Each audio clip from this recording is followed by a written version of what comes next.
The following podcast contains some graphic descriptions of child abuse and may be difficult to listen to. Please take care as you listen. The church should be a place of healing and comfort, but for too many, it's a place where they were abused and harmed. Ryan George is one of those. He was profoundly hurt in his childhood church by his father, a fundamentalist pastor. But in this hope-filled podcast, you'll hear Ryan's redemptive story of being not just hurt by the church, but healed by it as well. Welcome to the Roys Report, a podcast dedicated to reporting the truth and restoring the church. I'm Julie Roys, and I'm so excited to bring you this podcast with Ryan George, author of a new book called Hurt and Healed by the Church. This is such a redemptive story, exposing both the worst and the best that the church can be. Ryan grew up the son of a pastor in an independent fundamental Baptist church, and though Ryan's dad would preach about love and forgiveness, he physically, verbally, and spiritually abused Ryan.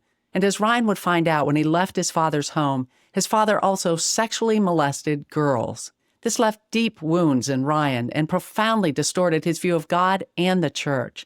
But then he decided to break from his fundamentalist background, and he began attending a church that was nothing like the churches he had known. At this church, the leaders welcomed questions and invited people to experience Jesus, not just obey his rules.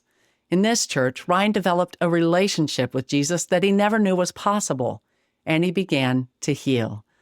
I love Ryan's story, and I think you will too, and we'll get to that in just a moment. But first, I'd like to thank the sponsors of this podcast, Judson University and Marquardt of Barrington. Judson University is a top-ranked Christian university providing a caring community and an excellent college experience. Plus, the school offers more than 60 majors, great leadership opportunities, and strong financial aid. Judson University is shaping lives that shape the world. For more information, just go to judsonu.edu. Also, if you're looking for a quality new or used car, I highly recommend my friends at Marquardt of Barrington. Marquardt is a Buick GMC dealership where you can expect honesty, integrity, and transparency. That's because the owners there, Dan and Kurt Marquardt, are men of character. To check them out, just go to buyacar123.com. Well, again, joining me is Ryan George, author of the book Hurt and Healed by the Church. He also blogs at explorience.org, and he co-founded and co-leads the Dude Group, something Ryan calls a spiritual adventure community. So Ryan, welcome, and thanks so much for joining me. Oh, I'm stoked to be here. Thanks for having me. I just loved your book. Oh, sweet. Yeah, I loved it so much that it's our premium for this month. And that means if people if they donate to the Roys Report, give $30 or more, we'll send them a copy of your book, which you have so graciously supplied to us. So thank you. And if you want to do that, folks, you just go to Julie Roys, spelled ROYS.com/donate. Again, that's julieroys.com/donate. And Ryan, I have to say, your book is the first book that I have read where the author mentions that they have donated to the Roys Report. I was trying to send people your way. Oh, well, I appreciate that. I appreciate that so much. But you're also a monthly donor, and that is just huge to us. Actually, 60% of our support comes from monthly donors. And so I just thank you. It's those small donors. You know, I think our average is probably around $25, $30 maybe a month.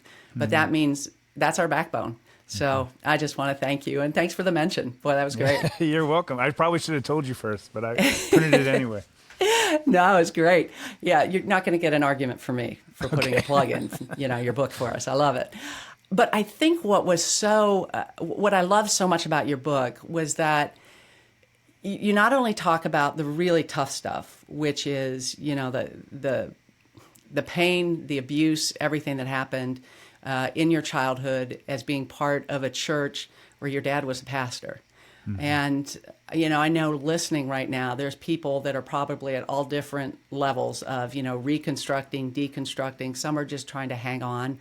Mm-hmm. And so what I loved is that there was hope in your book because, you kind of come through this really, really awful thing, and yet your faith is intact and you found something really beautiful. So, I'm excited to dig into that, even though we're going to have to start with the tough stuff. which Okay. is that's where you dive in with your book is the abuse that you received at your father's hands, your dad being a pastor in an independent fundamental Baptist church, IFB church.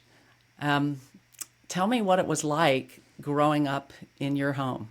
Yes, it was interesting because my faith and my home were similar in that in church life we approached God very superstitiously. The whole point was to keep God happy and to make God happy so he wouldn't judge us. And in an abusive home, that dynamic is very similar, right? It's what do I have to do to keep dad from being angry? There were different things. Most of the time, things that I would get in trouble for were talking back, like giving feedback, like, hey, I don't agree with this, or this isn't right, or whatever. But yeah, it was a dangerous place. My dad hung me. My dad froze me in minus 32-degree weather. He choked me, threw me through a wall. He threatened to knock my teeth out on a regular basis. I wouldn't say often, but 2 or 3 times growing up, he would say, hey, the children in the Old Testament, when they disobeyed or dishonored their parents, they were stoned to death. So you're fortunate to even be alive right now. And so that's the underlying message. Before I left for college, he got up on top of me, red face, inches off my nose, and said, you're going to hell, and I pray every Sunday. And this was in a church where I served 4 services a week. I tithed my paychecks to my own dad. Like, it was a place, it was all I knew. I was faithful. I was an usher, a greeter, did all the right things, quote unquote. But because I didn't like being homeschooled and because of other policies in our home I didn't care for and voiced my objection, that doomed me to hell. Did you receive that message, or were you just kind of confused, or did you live in fear? I mean, how do you, as a kid, how do you deal with something like that? It was unnerving because I didn't have that relationship with my dad until I was almost his height. My dad was, I have stories in the book of how loving and generous and whatever I experienced my dad up until about middle school and high school. It was the verbal stuff that he did not want to contend with. I was mostly an obedient child. I followed the rules. I didn't drink, didn't smoke, didn't look at porn, didn't have sex with girls, or guys, anybody. But it was strange to me to reconcile that with how did I deserve this? There were times I ran because I got scared. I ran away from home 3 times. One time I almost got shot because my buddy didn't realize that I wasn't a home invader. I walked to his house 12 miles for safety in the dark. Wow. And when I got there, he's like, man, it's so good I realized who you were because I was ready to go. And there was moments like that. I would just run until things calmed down and my parents would send someone to come get me or come get me themselves. So in some ways, when I left for a very extreme college, a fundamentalist college, it was so much safer for me and I could let my guard down. And even though I wasn't one of the cool kids, I was far more comfortable there because no one was coming for me. Wow. And it is interesting. As an adult, you would think you would just go in the opposite direction. A lot of people do that. When they grow up in a home like that, they've had it. And when they get out, it's just, they go almost as hard away from God as their parents have tried to force them to go towards him, although kind of a weird, kind of perverse image of God that you were given. But when you got out, you went to an IFB college. When you graduated from that college, you got married and you went to an IFB church. Yeah. What made you keep going, and staying in this tradition, even though it had been so painful and hurtful to you? I did not know that how my dad was systemic in that tradition, to be one. The other is, if that's the only way, so from the age of 4 until I, left home, that is the only way God was presented to me. It was the only, and it was presented to me as longtime orthodoxy. And fundamentalism is only about 100, 110 years old, so it's really not that long, but it was presented to us as this is the way that it's always been. And so because it was all the abuse, all the weird stuff in fundamentalist culture was wrapped around, well, this is how you approach God. I didn't want to lose God. I was so superstitious that it took 2-3 years of marriage before I was willing to leave the cult. And you had a horrible discovery in your adulthood that your father's abuse wasn't just physical and verbal and spiritual, but it was sexual as well. how did you discover that and deal with that? Yeah, so dealing has been a long process, and discovering has been a long process. The first clue we got was in the 90s. I was going door-to-door visitation with my mom, and we would walk up to people's homes and say, hey, do you have a faith? Do you have a church? We'd love to invite you to ours. And a stranger that neither my mom nor I had ever met said, oh, I would never go to your church because the pastor over there is having an affair. And my mom's like, I don't think you have the right church. And she corroborated, and she said, yeah, and she named my dad. And my mom said, that's my husband. And the lady said, well, ma'am, you don't know your own husband. And that didn't make any sense to me. Like, we just thought that was so weird and kept going, you know? And then I was married maybe a year and a half, and my dad gave me a phone call. We lived out in the Midwest for a season, and he said, hey, I cheated on your mom with a teenager. And that's how he had described it. And we would find out 20 years later, one, it wasn't consensual. Two, it didn't start when she was of legal age. But then 10 years after that, so my wife is the missions director of our church. She's bilingual. She's a missionary kid. And we take women down to work in basically almost like a rescue operation for people who've been trafficked. And we take counselors down. And we also take people who have had sexual trauma in the States who would have a lot of empathy down to these women to say, hey, this happens more than just in your context. It even happens in rich America or whatever. Well, in one of the meetings for one of those trips, one of my dad's other victims was like, yeah, I relate to this because of Ryan's dad. And so I learned about it because my pastor and my wife came to me and said, hey, this came out in a meeting. And then 6 years after that, we were visiting my parents. There's a whole bunch of people at my parents' house, and my wife was painting in the living room, and she pulled her earbuds. She's like, what in the world? She heard my dad talking to middle school girls about how the women in Song of Solomon were praised for their body parts. And so Crystal reported it to the parents of these girls, but they didn't know all the other stuff that we knew. That didn't match what they knew, so it never went beyond that because for them that was a one-off instance. And then several years after that, which was 2021, Crystal and I come home from vacation, and there's a 2-hour-long podcast with one of my dad's victims with receipts. And it goes all the way back to the 90s, back to when we heard the lady door-to-door visitation. And the damning thing there is when they told my mom, so this is before the other victims that we know about, my mom said, oh, not again. And so then it started to cast shadows on why did we move around so much when my dad was an assistant pastor. There was one church we left in Pennsylvania, and my mom and dad were half of the school's 4 teachers for their Christian school. And we just up and left in the middle of a November school day. And the church paid my dad for like a year and a half to get a church started out of state, which now looks like going away money, make the problem disappear money type of thing. We don't know. And this just drives me crazy. I mean, this is what drives me insane, that they knew he was an abuser, or at least they must have had a strong indication to pay him a year and a half. Obviously, they had a deal. At least it sounds like they had a deal. It sounds, yeah. To keep it quiet. And they, seriously, do they not get that there's never a one-time offender? Like, that just like almost never happens. That it's like that they're passing on an abuser to another church. It's just mind-numbing. Yeah, I don't know how you can say that you love the body of Christ when you send that type of danger to another part of the body of Christ. Like it's like, well, at least it's not my kids, it's not my daughters. You know, that's such a myopic view of the world and of your church.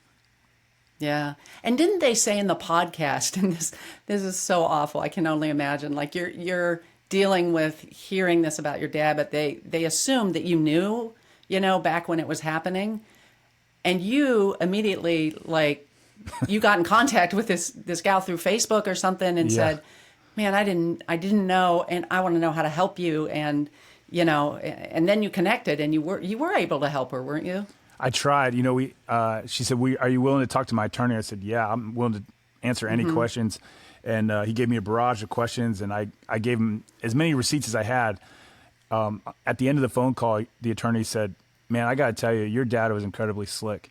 Like, it's as if he knew this day was coming." And so we started in 2012 recording conversations with my dad, and they don't match up. And he admits to some things on some recordings and not on others. But I had to let her know that, like, I'm embarrassed that I didn't pick up on it, and say, hey, my dad said it was an affair. I lived 3 states away at the time. I was married. I didn't know any of this was going, and I'm horrible for this. I feel horrible, but I'm willing to work with law enforcement, attorneys, whatever. Please know, like, I am for you. I've reported 2 sex offenders in my adult life in our church, people who've come through our ministry. My wife's reported 2 in ministries that she's been involved in. Like, we are for justice, and we are for you. And I'd love to help you any way I can. It was a limit of, I didn't have any record of this. But you did help a woman actually come forward with her story about your dad as well, didn't you? Yeah. So the one that went to our church here in Virginia, she had moved down here. In fact, Crystal and I had tried to help her out when she moved down here, getting her started on her feet. And I was so honored because she said, hey, I want to go talk to your dad. Will you go with me? And to be trusted with that. That's amazing that she wanted to talk to her abuser. I mean, that can be extraordinarily traumatic. I mean, that's surprising in a way. But yeah, keep going. If you make someone feel safe and if you honor their story, right, and they know you're for them. So it's really interesting, like, even as the son of her abuser, she'd seen the opposite in my life. And I hope everyone always sees the opposite in my life, right? Like, that's what I'm living for. Is last night in our Bible study, we were studying about how Jesus took a young child and put it in his arms and said, be like one of these. And we went around the fire like, hey, what stood out to you? And I was like, everybody felt safe in Jesus's arms or within 18 inches of him. You know, even his enemies. He put his ear back on of the enemy. And I want to be that safe place. And so I consider, I don't know, a great accomplishment that even my dad's victims would feel safe with me. Yeah, that's a big deal. So you would think that as the truth begins to come out, the rest of your family members would feel likewise. But that's not really been the case, has it? It's kind of been a mixed bag for you, which makes it, I would think, pretty traumatic for you, trying to do the right thing, and then this is what the response is. Yeah, I have to give a lot of grace for my siblings, because they didn't have the experiences I did. I'm significantly older than most of my siblings. My parents had us in 2 big batches, and I was in the first batch. And so they didn't know, like, they weren't there when that woman said door to door to my mom, your husband's having an affair. They just didn't have categories for it. They hadn't spent, by the time they found out on the podcast and the year before that, when I went with the one victim to tell her family and then to tell mine, like, that was brand new to them. And I thought, well, how long did it take me to process this? I was still hanging out with my dad after I first learned for a while, because I couldn't figure out, like, how do I navigate this relationship? How do I do boundaries?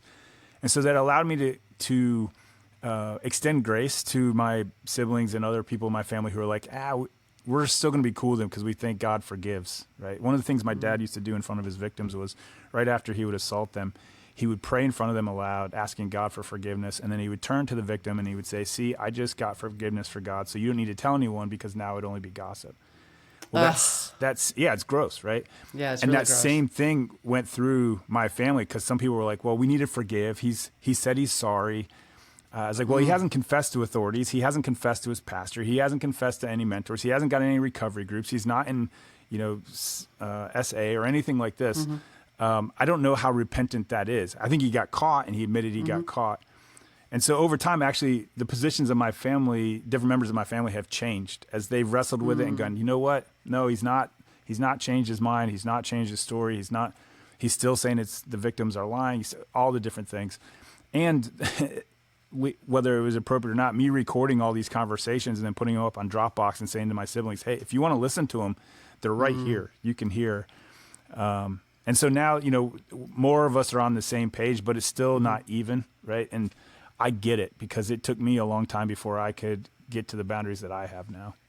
And it's such a shocking realization. I mean, I can't even fathom. I had great parents, so I have nothing to complain about. But if somebody said something awful about my parent, that would just be, it would. Now, again, you probably had a little different view, having been abused by your own father, but it's still, I just can't imagine how that rocks your world to hear something like that about your own father. Well, and so I was framed as the problem child. I was the only child that my dad physically and verbally abused. So So it was your fault. Yeah. It Yeah. was, you're the black sheep, or your wife's a problem. That was a common thread for a while. And so it was almost like, well, Ryan deserved it. In fact, so the day we adopted our daughter was right after we found out all this stuff about my dad. And I wrote a post about why I was scared to be a dad, but what God has been redeeming in my life through becoming a dad. And when my mom read the blog post, which I tried to write with grace and understanding, I didn't name names. My mom told my sister 3 times, Ryan deserved all the abuse he's gotten because he's telling his story now. So it's almost like he was pre-abused for coming forward, 20 years, 25, 30 years later. And so it's all over the map with my family. But I've had to give grace to my siblings, to my mom, to aunts and uncles, whatever, that haven't seen and heard what I've seen and haven't been in those moments with the victims to go, no, I've looked into their eyes. This is real. They're not making this up. And the spiritual abuse, it messes with your head. It really does. And so that admonition not to gossip, not to slander, this is, classic. We've said this so many times, but it's like they all are reading this from the same playbook. They all do the same things. But it's if you're in it and you've grown up in it, it works. It keeps people silent. And it's exacerbated even more because of the IFB movement, because in that movement, I likened it in the book to the guy who pulls a stone out of Arthur pulling the sword out of the rock, is that guy in every one of these IFB churches is unassailable. There are no elders. There are no women allowed to say anything. And so my dad already had this aura around him. Like, he would call out from the pulpit talking about Elisha and the bears, the time when people were making fun of him, and he called down the bears to maul him. He's like, don't touch God's anointed. He, from the pulpit, would tell people, don't mess with me. And so when that's your shaman, when that's your, prophet, or whatever you want to, from whatever religion you want to pull from, you're afraid to get on that guy's bad side. He's the rainmaker. He's the king. Yeah. And just for anybody listening, if your pastor is doing that stuff and saying you can't question his authority, that he's untouchable, that's unbiblical. Everyone should be held accountable. The Apostle Paul, the Bereans went home to see if what he was saying was true. If the Apostle Paul can be questioned by people, then your pastor can too. And that's a huge red flag if your pastor is saying these things. But this is standard for a lot of abusive churches. Although you got to the point where you called this a cult, and IFB is something where I've been hearing more and more in my reporting about IFB churches. The Duggars came from an IFB church. Shiny Happy People, that's about the Bill Gothard movement, but it also Bill Gothard was huge in the IFB movement, and we know. I guess I have to say allegedly he assaulted women because he's never gone to jail for it, but there are a lot of, I think, credible accusations against him. And if you see Shiny Happy People, it'll just tear your heart out. It's just so hard to watch that documentary about the abuse, not just sexual, but the spiritual abuse that went on in these churches. But for you, how did you get to the point where you were like, this isn't just an abusive church or just a bad, one-off church. This is a cult. Part of it was getting into therapy really helped. So I've logged over 200 hours of therapy. One was I became a nonfiction voracious reader. I started reading 40 to 60 nonfiction books a year, particularly outside of my faith. Counseling books and trauma books and therapy books and whatever. And then the other part of it was the more and more that my current faith communities looked like the life around Jesus, the real one, the Jesus who was so safe that women felt safe to cry publicly on his feet, right? Or to curl up next to him and let him teach for Mary or whatever. There was all these very intimate encounters with children, with men, with different ends of different spectrums, the rich and the poor, the religious, the non-religious, the male and female, whatever. And went, that Jesus, I'm experiencing more and more and more of that Jesus. So what I had before couldn't have been real. There had to be. And so as I started to investigate it through Bible studies, through conversations with mentors, whatever, I just was like, whatever that was, it wasn't right. Now, getting to a place of calling it a cult took a lot of reading and studying and seeing what people who come out of other cults from other faiths, or even like there's so many cults in our culture that aren't even tied to a religion, right? And going, oh yeah, all of those markers were happening in the environments that, and not just in my church, in my college, in my Christian school, in our homeschool curriculum, the different Christian radio voices that we listened to and didn't, all those intentional choices showed, oh, this was groomed, this was intentional so that we would only get one version of Christianity. And going, once you get outside of that, there are times, Julie, where I'll be telling a story to a friend at church and they're like, wait, what? You did, your dad did, you got, like, for instance, at my college, before 7 a.m. or 7:30 a.m., I wasn't allowed to walk on the same sidewalk as a girl. Like before 7 a.m., but it was okay afterwards. Right. We had to use different stairwells. We had to use different, I always, growing up, I was never allowed to swim at the same time as a girl, even at camp. Like we'd have transition times in between so that if a girl accidentally her towel fell off going back to her cabin, we wouldn't accident. And what's wild is they do all these extreme things around gender and sexuality. And then they're doing what they're doing behind closed doors rampantly all over the place. Like it's more rule than exception in fundamentalist churches.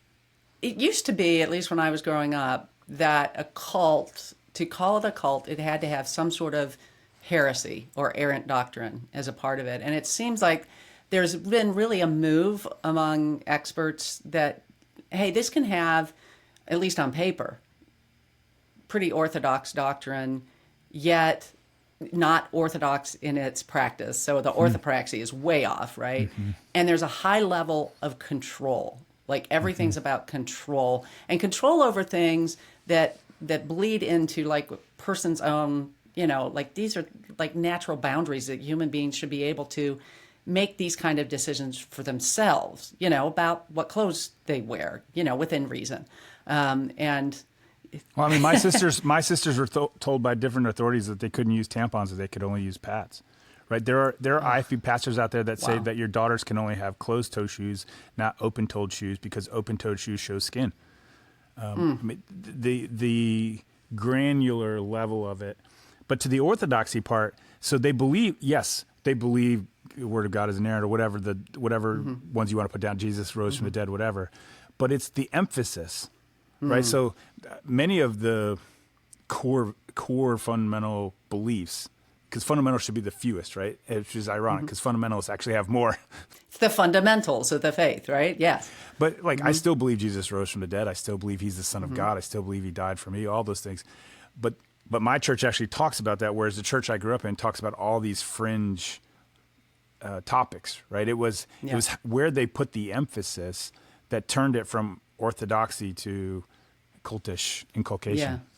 And that's a big part of it with a lot of these cultish kind of churches or cults is that there's a lot of proof texting and there's a lot of sort of extra biblical requirements to be in the fold, right? And everybody, even though, I mean, I don't know if they actually say this at IFB churches, but from reading your book, it sounds like if you're not in an IFB church, you're pretty much the lost. Like you can be in a church that has Orthodox Christian doctrine, but you're basically lost. We're the only ones going to heaven. I mean, is that accurate? To tell you how far right we were in our religion, I remember the guy who lived next door to me in college my freshman year, his girlfriend transferred from Liberty University, so Falwellville. And this is Liberty in 1990-something, right? Not now. And the joke that they played on people on our campus, they're like, oh, what brought you here? And she said, I got saved. And everyone believed her. Wow. Because we thought Falwell and Liberty was this liberal bastion. My senior year of college, we did videos about how liberal Bob Jones University was. Bob Jones? We were required to sit in these, oh my gosh. And I remember the last one, it was our last senior class meeting. Normally that's like a retrospective. You show pictures and videos from your time in college and here's the fun things we did. And they sat us down and they showed us this video about how Bob Jones had gone liberal. And like laughter and moans erupted from us seniors, and the administration were standing around the outside of the room and they're looking at each other like, oh no, like we didn't mean this to be funny. They were shocked that like we have done everything we could for the last 4 years to indoctrinate them in this stuff and it's not taking. It's just crazy. Man, I knew somebody that went to Bob Jones, and she showed me. I mean, it was shocking to me. She showed me this thick handbook that they had with all of the requirements. I mean, even like when you got out of bed, there was something about a certain way you get out of bed and you have to put both feet on the floor or something. It was just the most bizarre thing I'd ever seen. Yeah, I mean, I got in trouble one night because I was talking to my roommate in the dark. So we had someone come around, turn our lights off. We're grown adults. I was about to get married, and they would come and make sure our lights were off. When they would check, we couldn't have locks on the door because they had to be able to do instant inspections 24 hours a day, to look for music, to check under our mattress for whatever. And I was talking to my roommate in the top bunk, and I stood up rather than sit in my bunk. And when the floor leader opened the door, the light from the hallway showed that I was not physically under the covers of my bed, and I got in trouble. It's that authoritarian. And then what they were told, those floor leaders, so they were abused because they would go to meetings, and the administration of the college would use the verse that says, if a man knows to do right and does it not, to him it is sin. And so what they told those floor leaders, the narcs, was, if you don't turn people in, you can't have a clean conscience. The line they used to use with them is, you can't put your head on your pillow at night with a clean conscience if you're not writing people up. And so they turned everybody, you just didn't trust anybody. Yeah. And honestly, this is a false gospel. This is basically saying salvation by works, not by grace. I mean, that's the heart of legalism. We've touched on how the pastor was kind of this demagogue, right? He could do whatever he wanted. And you also talk about there was kind of a caste system as well within IFB. I've never heard anybody describe it that way, but it certainly gets the point across. Talk about that. Yeah, well, I mean, first of all, men were in a higher caste than women. Of course. That's obvious. But there was like certain tiers that you could be, and once you got to certain tiers, you were unassailable by anybody in a tier below it. Obviously, the number one was if you were a martyr. So, if you were a believer in a church underground in China or Afghanistan or whatever, that's a level. Then you had missionaries. There was like certain ones. And they used to tell us over and over again about, you want to be the top ones. We want to switch you as much as possible. And it's so funny because our college had like 55 majors, but their goal was to flip everybody to ministerial. We used to have a missions conference every few years, and they would do these huge, long, I'm talking like 25-minute altar calls to get people to change their majors to become missions majors. Or the head of my department. So I graduated with a degree in writing with minors in graphic design and advertising. And the head of my department, I was talking to him one day about job placement, and I had a really cherry gig, and I ended up getting it out of college. But before that, he goes, our goal is not for you to work in the secular workforce. We want you to go to work for a mission board or a church or whatever as a writer or designer, because that's your highest calling. And I was like, have you looked in advertising? Have you looked in journalism? It's like, there's some really godless places out there. Like if I went to work for Vanity Fair or Rolling Stone or whatever, I'm sure it wouldn't take much light to be a light in the darkness there. And so they had this idea that you are only close to God if you are doing something like that. Like if you were in what they called full-time ministry. They had this phrase, and pastors would come in and preach to us, 4 times a week, whatever, 3 times a week. And they would say, hey, whatever God's called you, whether you're a missionary, a pastor, a Christian school teacher, sometimes they would throw in nurse because that was considered noble. And then they just said, or whatever you might be. And I was always a whatever you might be. and so you can start to feel like a second-class citizen, which again, then the people in power use against them. So when they abuse somebody, they're like, well, you can't assail the man of God from your caste. Now they wouldn't use that word, but they're like, who are you? There was one pastor out in your neck of the woods, out in Illinois, who used to make people in lower caste do push-ups on the platform during the service. Like, drop down right now and give me 17 push-ups. Just to show, hey, I am higher up. I am closer to God. I have more power. I have a bigger sword that I pull out. So however you want to say it. It's just indoctrinated into us in all these small ways. And it's so anti-gospel. It's so anti what Jesus stood for. I mean, he came for the least of these, and he cared about the least of these. And he said that we all have to be like children, which children, in that culture, in most cultures, are like nothing, right? I mean, they have no standing at all. And it's just so sad to hear things like that, which are just antithesis of what the gospel is all about. And it's not surprising that as you became an adult and you're attending these IFB churches, it sounds like spiritually it just wasn't doing it for you, and you began to struggle. Talk about kind of like your spiritual journey to a much more authentic faith than you ever had growing up.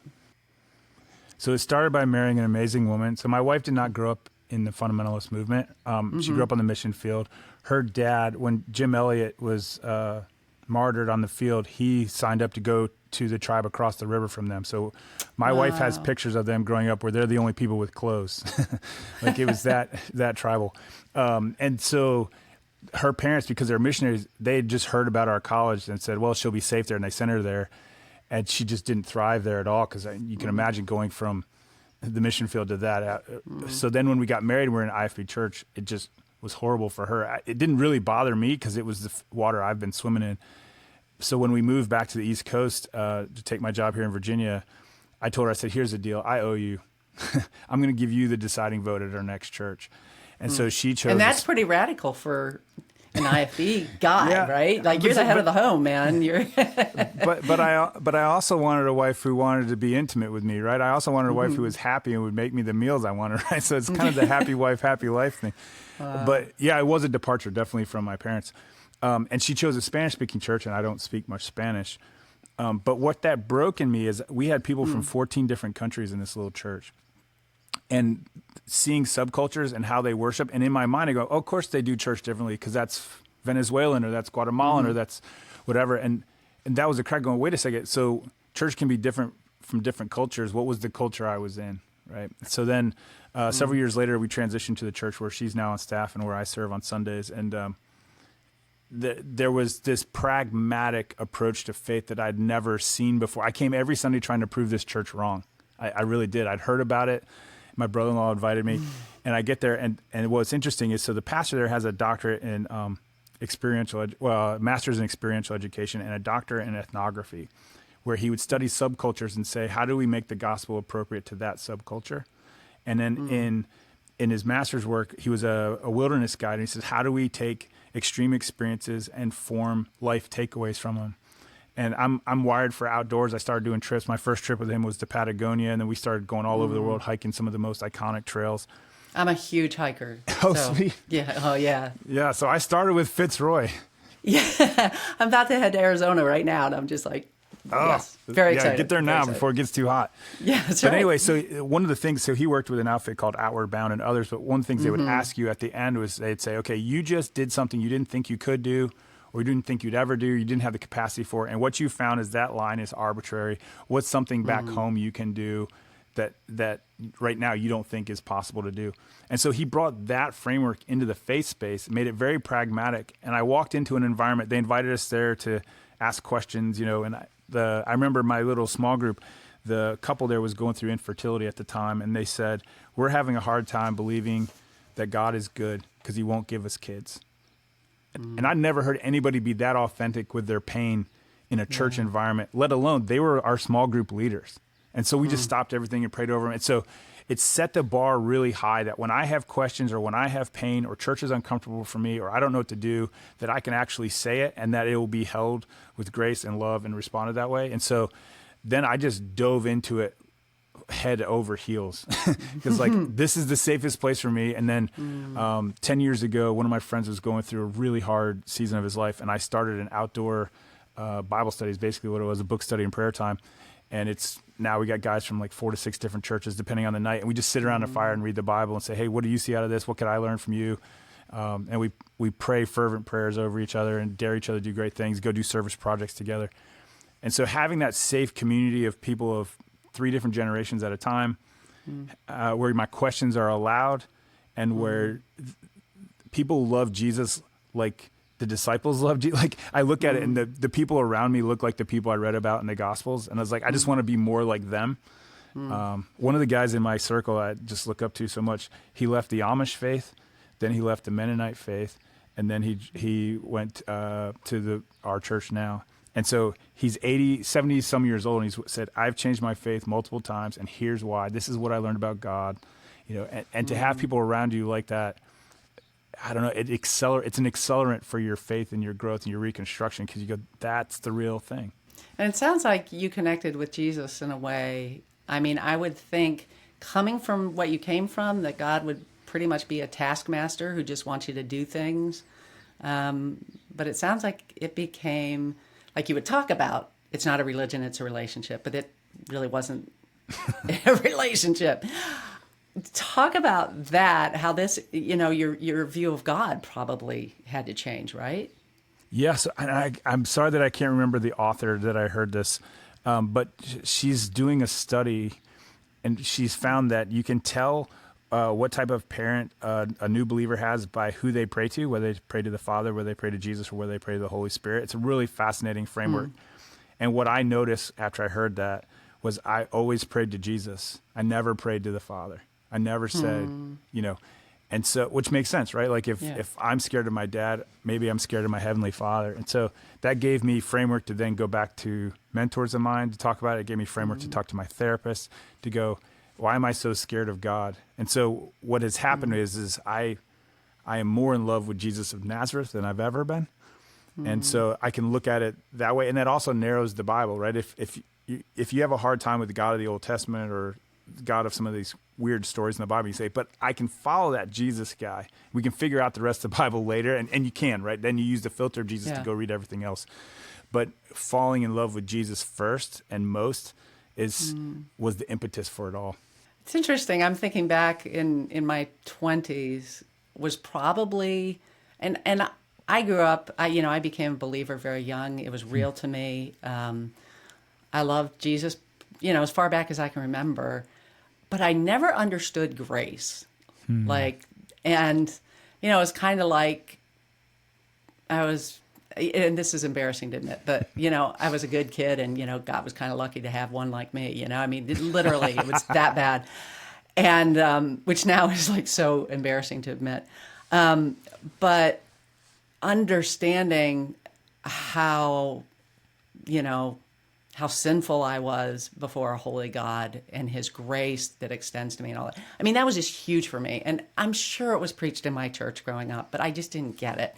And when I did, it was so huge to me that even though I'd been a believer, for the first, 20 some years of my life, I felt like I was almost becoming a Christian, because it was such a different experience with the Lord. I'm curious for you, like, do you feel like you were a Christian that whole time before, like as a kid? Do you feel like you became one?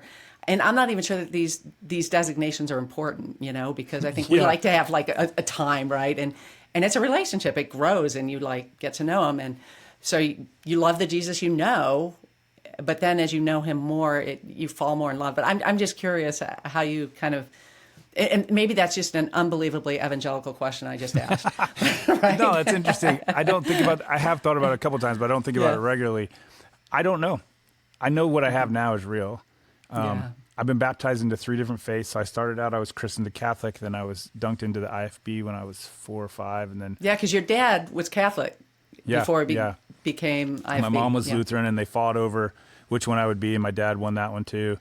And then my mom actually joined the IFB before my dad, and then my dad came along. I know what I have now is real. I have to go. There's so many people in the New Testament particularly, and even in the Old Testament, where it says faith was attributed to them, or your sins have been forgiven, or today you'll be in paradise. And they didn't follow any particular thing.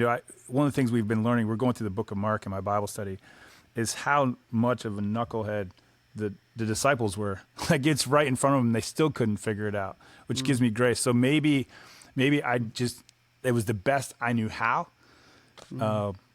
at that time. Yeah. What I know is that what I have now is the realest thing that I've ever experienced. It's the most intimate encounters. I don't remember crying talking to Jesus growing up, right? I don't remember, not in an intimate way anyway. I don't remember having these moments where I felt utterly seen and loved and understood and recognized on a soul level like I do now.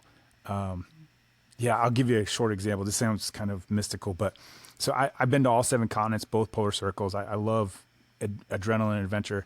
And several Thanksgivings ago, it was right after our daughter came to live with us, but before we'd gone through the process to become parents, everything was up in the air. We were learning stuff about my dad. All this was going on. My business was changing. I went to Iceland in the wintertime, and it was nighttime it was black sky, black sand, black water, no clouds in the sky, no moon, black everything. And I'm listening to worship music, just crying. I was like, God, this is my life back home. I don't know how to make sense. I don't know which direction is which. I don't know anything. That was a Tuesday night. I fly home that next weekend at church. It just so happened, our video guys didn't know where I was, anything. I was standing on a very specific beach. It's Vic Beach, V-I-K, has very specific rocks. Like, it's known for what the rocks look like. And the video behind our lyrics as we're singing was from Vic Beach. And the lyrics were about how God knew our pain and loved us. And I was like, oh my goodness, like, he took me to this beach 4 days before. And I don't know that video has been played a whole lot in the background since. But in a space of 4 days, God's like, yeah, I see you. I know you don't know, but I have the map. I have the globe. I know, and I know your heart. I know the recesses and the corners of your heart, and I'm going to go with you. And it's not that he gave me any answers. I just knew he's going to be with me. And a few months after that, everything got locked down for COVID. Everything changed in my life. Everything was, and I knew, no. God is with me. He was there in the dark. He'll be there in the daytime. And so I don't know. I don't know that I ever had any intimate encounters like that with Jesus growing up. That's it's very, very moving story. Thank you for telling that. Wow. And I'm thinking of a ton of stories that I can't go into right now, but but I think if you know Jesus long enough and you have those just like those moments that just mark you for the rest of your life. And I know one of those for me happened 35 years ago, maybe 40. Yeah, it was probably 40 years. Yeah. And I still can't tell that story without choking up because it's still as real as it was back then. So that's beautiful. Well, that was such a powerful story, and it's so cool to hear about ways that God spoke in such a personal and moving way in Ryan's life. And in part 2 of this podcast, you'll hear more about ways that God redeemed areas of Ryan's life. He also explains more about why he believes the Independent Fundamentalist Baptist Church is a cult. He talks about the propaganda pastors use to justify their misogyny and legalism, and he reveals some scary ideas common within IFB churches when it comes to politics and violence. And so you have IFE pastors after Joe Biden was elected getting up and saying, hey, I don't know if this is right, but I'm not going to get in the way of God if his will is to assassinate Joe Biden from the pulpit. And you go, wait, what? Like, where did Jesus ever call us to assassinate our enemy? When Peter cut the guard's ear off, Jesus healed the guard and then said to Peter, like, what are you doing, man? Like, this isn't how we do this. So there's some pretty crazy stuff that Ryan reveals in part 2 of our podcast, so be watching for that. Also, I want to remind you that we're giving Ryan's book away to anyone who gives a gift of $30 or more to the Roys Report this month.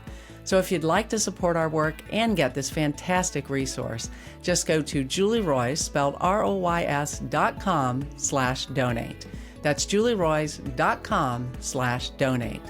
Also, just a quick reminder to subscribe to the Roys Report on Apple Podcasts, Google Podcasts, Spotify, or YouTube. That way, you won't miss any of these episodes, and while you're at it, I'd really appreciate it if you'd help us spread the word about the podcast by leaving a review. And then, please share the podcast on social media so more people can hear about this great content. Again, thanks so much for joining me today. Hope you were blessed and encouraged.